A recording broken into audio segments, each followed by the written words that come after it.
Hello hi good evening. இன்றைக்கி நம்ம சேனலில் வந்து மண்பானை வச்சு மீன் குழம்பு செய்ய போகிறோம். அது எப்படி செய்யலான்னு பார்க்கலாம். அதுக்கு நான் வந்து கடுகு உளுத்தம்பருப்பு எடுத்து வச்சுருக்கேன். அதுக்கப்புறம் வெந்தயம், தக்காளி பொடி பொடியாக கட் பண்ணி வச்சுருக்கேன். மாங்காய் சேர்த்து செய்ய போகிறோம். அதுக்கப்புறம் சின்ன வெங்காயம் தான் இந்த குழம்புக்கு மெயின். சின்ன வெங்காயம் எடுத்துக்கோங்க. பூண்டை வந்து இப்படி தட்டி எடுத்து வச்சுக்கோங்க. பூண்டு கொஞ்சம் நல்லா இவ்வளோ தூரம் எடுத்துக்கணும். நிறையா போட்டால் தான் அது நல்லா வாசனையாக இருக்கும். கருவேப்பிலை, அதுக்கப்புறம் எண்ணெய், உப்பு, குழம்புத்தூள். ஸோ நம்ம இப்போ இதை எப்படி செய்யலான்னு பார்க்கலாம். அடுப்பு பற்ற வச்சாச்சு, சட்டி வைக்கலாம். இப்போது இல்லை எண்ணெய் ஊற்ற போகிறோம். இப்போ நம்ம ஊற்றியாச்சு, எண்ணெய் காஞ்சிருச்சு, வெந்தயம் போட்டாச்சு, அதுக்கப்புறம் கடுகு,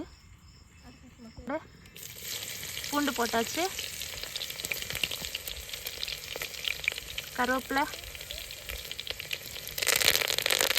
வெங்காயம்,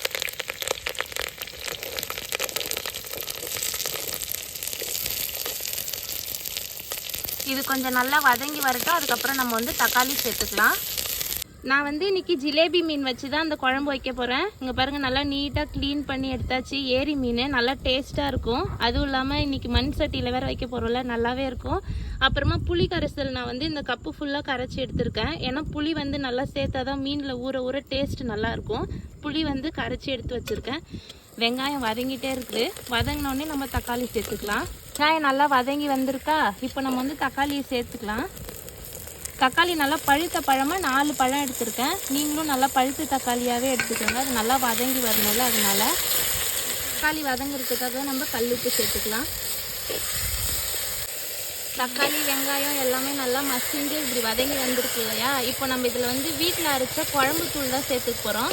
உங்கள்கிட்ட குழம்புத்தூள் இல்லைன்னா நீங்கள் வந்து 2 ஸ்பூன் தனி மிளகாய் தூள், அதே 2 ஸ்பூன் மல்லித்தூள், அதுக்கப்புறம் மஞ்சள் தூள் சேர்த்துக்குங்க. நான் வந்து வீட்டில் அரைச்ச குழம்புத்தூள் சேர்த்துக்க போகிறேன்.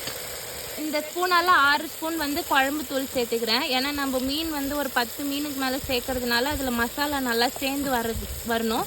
அதனால நான் 6 ஸ்பூன் சேர்த்துக்கிறேன். உங்களுக்கு காரத்துக்கு எப்படி வேணுமோ நீங்கள் அந்த மாதிரி பார்த்துட்டு சேர்த்துக்கலாம். இது நல்லா கிண்டி விட்டுட்டு அதுக்கப்புறமா மாங்காவை சேர்த்துக்கலாம். இதோட நம்ம வந்து இதில் மாங்காய் சேர்த்துக்கலாம். அரைச்சி வச்சிருக்க புளி கரைசலை சேர்த்துக்கலாம். சேர்த்துட்டோம் இல்லையா. இப்போ நல்லா அப்படி கொதிச்சு வருதுல, இந்த ஸ்டேஜில் நான் வந்து ஒரு சொம்பு தண்ணி சேர்த்துக்கிறேன். நம்ம வந்து புளி தண்ணி ஊற்றிட்டு ஒரு சொம்பு தண்ணி ஊற்றணும் இல்லையா. இப்போ இந்த மாதிரி கொதிக்கிற ஸ்டேஜில் நம்ம உப்பு, புளிப்பு, காரம் எல்லாமே பார்த்துக்கலாம். உப்பு கொஞ்சம் சேர்த்துட்டோம்.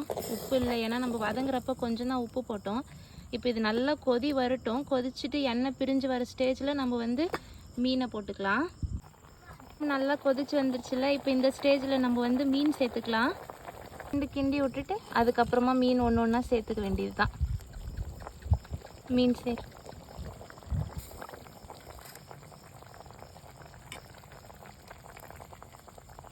மீன் சேர்த்தாச்சு. மீன் வந்து அந்த மசாலாவோட சேரணும்ல, கொஞ்சம் கொதிச்சு வரட்டும். அதுக்கப்புறமா நம்ம நிறுத்திடலாம். குழம்பு நல்லா கொதிச்சு எண்ணெய் பிரிஞ்சு வந்திருக்குல்ல, கொதிக்குது பாரு. மீன் குழம்பு ரெடி ஆயிடுச்சு. அவ்வளோதான், எடுத்து சாப்பிட போகிறோம். இங்கே பாருங்க, நல்லா வந்துருக்குல்ல. அவ்வளோதான், ரெடி ஆயிடுச்சா.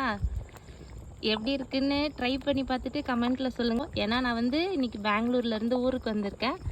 வந்து வீட்டில் மண்பானையில் ஃப்ரெஷ்ஷாக செஞ்சுருக்கோம். ட்ரை பண்ணி பார்க்கலாம் எப்படி இருக்குன்னு.